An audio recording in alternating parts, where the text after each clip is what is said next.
He signed the divorce papers with a smirk, his thumbs already flying across his phone screen to text his mistress about their merger celebration. Across the cold glass table of the conference room, the restrictive non-disclosure agreement slid toward me. Jeremy thought he was discarding a liability, a plain, unambitious wife who did not fit his shiny future as CEO. He was so focused on his victory lap that he did not notice the thick, cream-colored envelope resting under my hand, sealed with red wax. I did not cry. I did not beg. I just sat in absolute silence waiting for the pen to stop moving. He thought he was ending a marriage. He had no idea he was signing his own professional death warrant. Before we see what is inside that envelope, drop a comment below where are you watching from and what time is it there. I love seeing how global our community is. For 5 years, Jeremy introduced me to his colleagues as a freelance archivist. He always said it with a polite, dismissive little wave, the way one might describe a child's finger painting or a quaint knitting hobby. To him, my job was just organizing dusty files and digitizing old menus for the Vanguard Hospitality Historical Database. He thought it was busy work, a favor he had pulled strings to get for his shy, unambitious wife so she would feel useful. He never understood that in the world of ultra-luxury hotels, the most powerful person in the room is never the one popping the champagne cork or hosting the gala. It is the one who notices the dust on the chandelier. I learned this from my mother, who built this empire, not by being loud, but by being observant. She taught me that true power is architectural. It is silent. It is the invisible framework that holds the ceiling up. And for the last 5 years, I was not just archiving PDFs. I was auditing the structural integrity of Jeremy's entire career. While he was out buying drinks for potential investors and charming the board with his winning smile, I was awake at 3 a.m, cross-referencing service logs with vendor invoices. I was the one who noticed when the floral budget for the flagship location inflated by 200% in a single quarter. I was the one who flagged the safety compliance failures in the elevator maintenance records before they became lawsuits. Jeremy simply did not see it. He did not see any of it. He would come home late, smelling of expensive scotch and unearned confidence, tossing his laptop onto the kitchen island. He would brag about a brilliant strategic report he had submitted to the board, completely unaware that I had opened his computer while he slept, deleted his chaotic, jargon-filled nonsense, and rewritten the entire proposal from scratch. He thought he was a genius because his ideas were always approved. He never once questioned why his drafts, which were riddled with errors and logical gaps, miraculously turned into polished, data-driven masterclasses by the time they reached the CEO's desk. He mistook my silence for emptiness. He looked at my quiet life, my lack of social media, my preference for nights, and my obsession with details, and he saw a woman who was small. He saw a wife who was content to live in his shadow. But he was wrong. I was not living in his shadow. I was the one casting it. I was the architect of his reputation, the editor of his success, and the silent custodian of the empire he thought he was conquering. He believed he was the rising star of Vanguard Hospitality. He had no idea that the only reason he was rising was that I was quietly removing the weights from his ankles every single day. And now, sitting across from him in this glass cage, watching him check his watch, I realized the tragedy of it. He thought he was cutting loose dead weight. He did not realize he was severing his own lifeline. "You need to sign this, Sydney," Jeremy said, tapping the non-disclosure agreement with his manicured fingernail. "The board votes on the CEO position next month. I cannot have a messy divorce dragging down my stock value." He leaned back in his leather chair, inspecting me like a piece of furniture that had gone out of style. "Look, let us be honest. You do not fit the part anymore. Vanguard needs a face. It needs energy. It needs a power couple." He did not say Jasmine's name, but he did not have to. Jasmine, the public relations director with the perfect hair and the loud laugh, was already waiting in the wings. She was the brand update he thought he needed. I was just the legacy software he was trying to uninstall. "You are quiet," he continued, making the word sound like a disease. "You are invisible.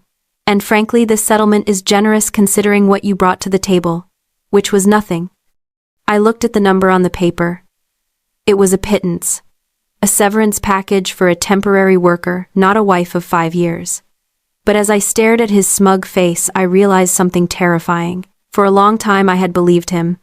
This was the trap of the golden cage. It was not built of iron bars. It was built of comfort and conditioning. I had stayed because the cage was warm.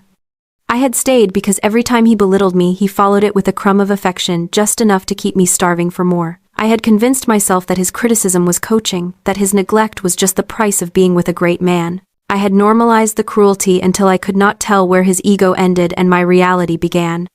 It is a sunk cost fallacy that destroys women like me.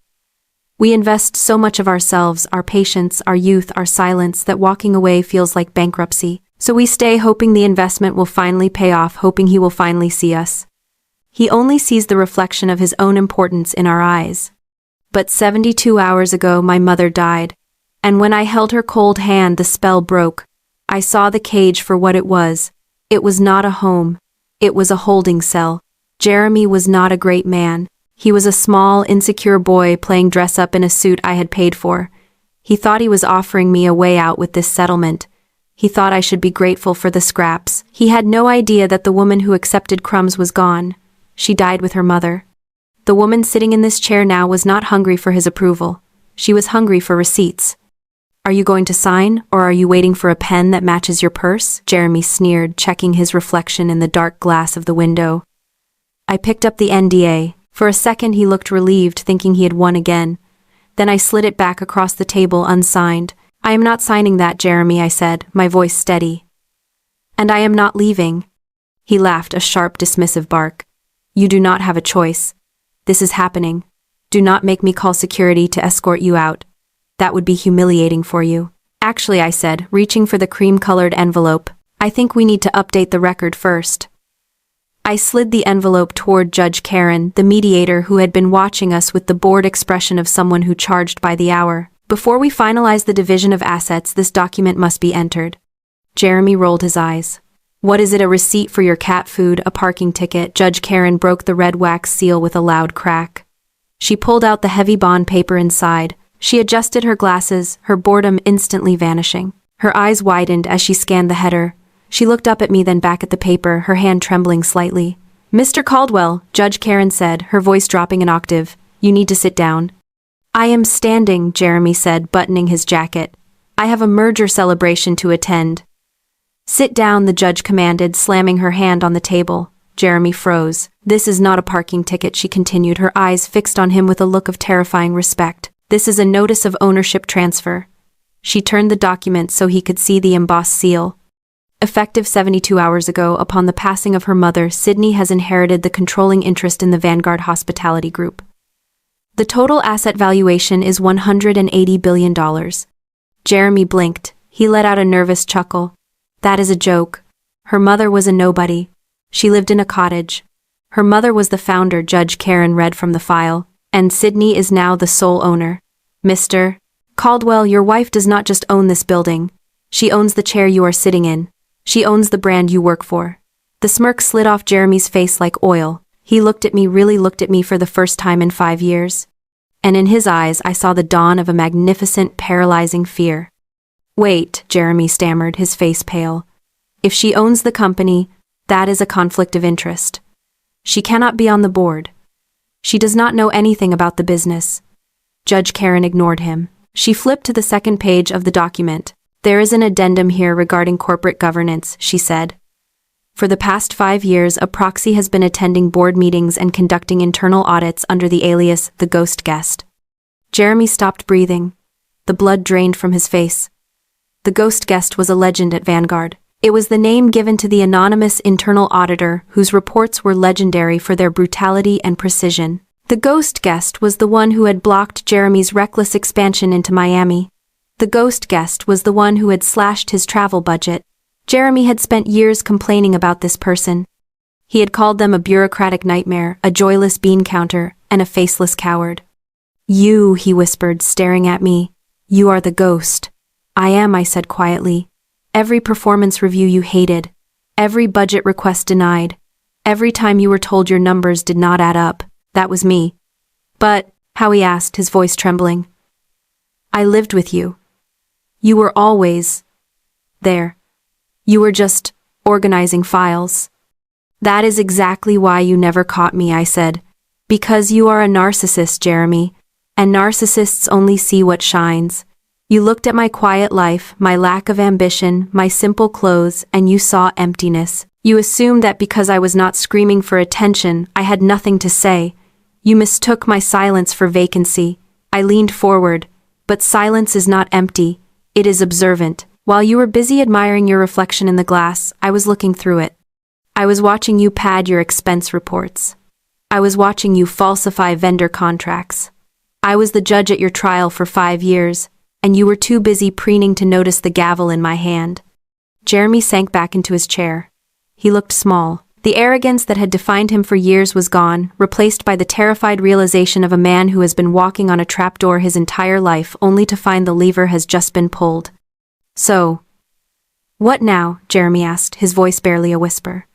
Do you fire me? Is that the plan? I stood up. The movement was slow, deliberate.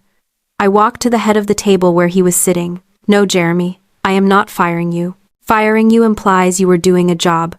I placed a folder on the table. This is a forensic audit of the renovation budget for the West Side location. Do you recognize these numbers?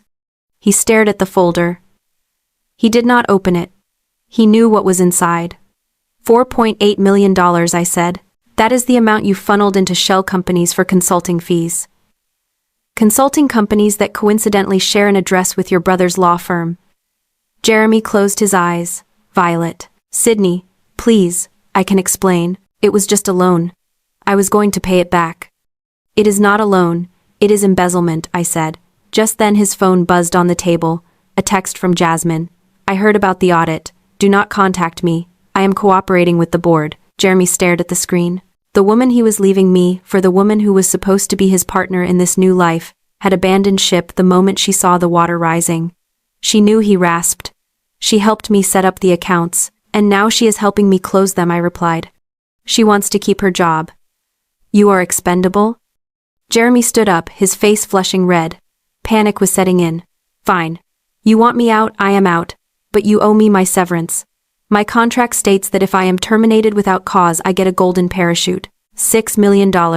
He looked at me with a desperate, ugly hope. Write the check and I will disappear. I opened the second folder. I pulled out a single sheet of paper. Do you remember this memo? From 3 years ago, Jeremy frowned. What is that? It is the integrity clause. I read. A policy you personally enforced to fire the sales director in 2021. It states that any executive found to have falsified financial records forfeits all severance stock options and benefits. I slid the paper toward him. You signed it, Jeremy. You insisted on it. You built the trap that just caught you. The silence in the room was absolute. Jeremy stared at his own signature. The $6 million he was counting on to start his new life with Jasmine gone. He had legislated himself into poverty. He looked up at me, and for the first time the arrogance shattered completely. Sydney, he stammered. Please, I have nothing. You have exactly what you earned, I said. I pressed the intercom button. Security. Please escort Mr. Caldwell from the building.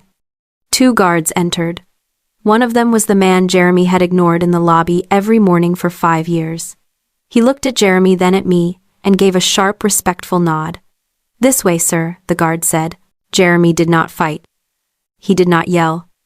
He simply deflated. He walked out of the room, a man who had forgotten that gravity applies to everyone, finally hitting the ground. The door clicked shut, cutting off the sight of Jeremy's slumped shoulders. The room went silent. It was not the heavy, suffocating silence I had lived in for years. It was clean. It was empty. It was the silence of a room that had finally been swept of its debris. The department heads sat around the table looking at me. There was no confusion in their eyes anymore. No dismissal.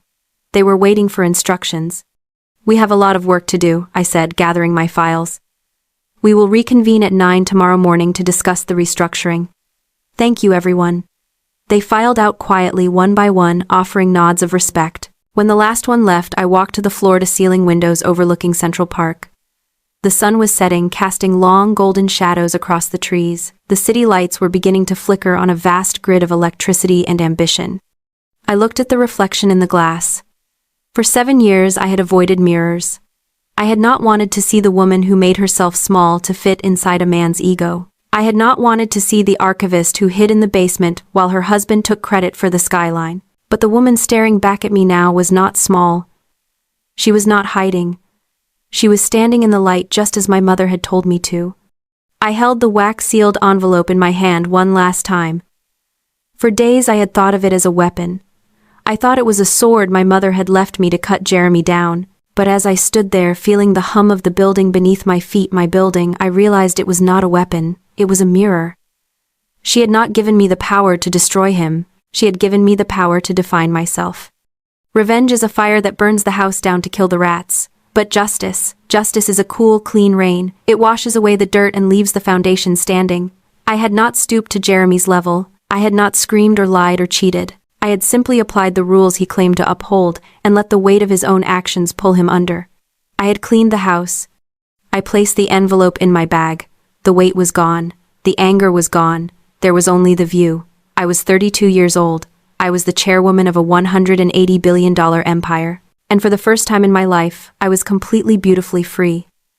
I turned off the lights in the conference room. I walked toward the elevator, my heels clicking against the marble floor, echoing not as an apology but as an arrival. If Sydney's story reminded you of your own strength, hit that like button and share this with someone who needs to hear it. Don't forget to subscribe for more stories of justice and resilience. Stay strong.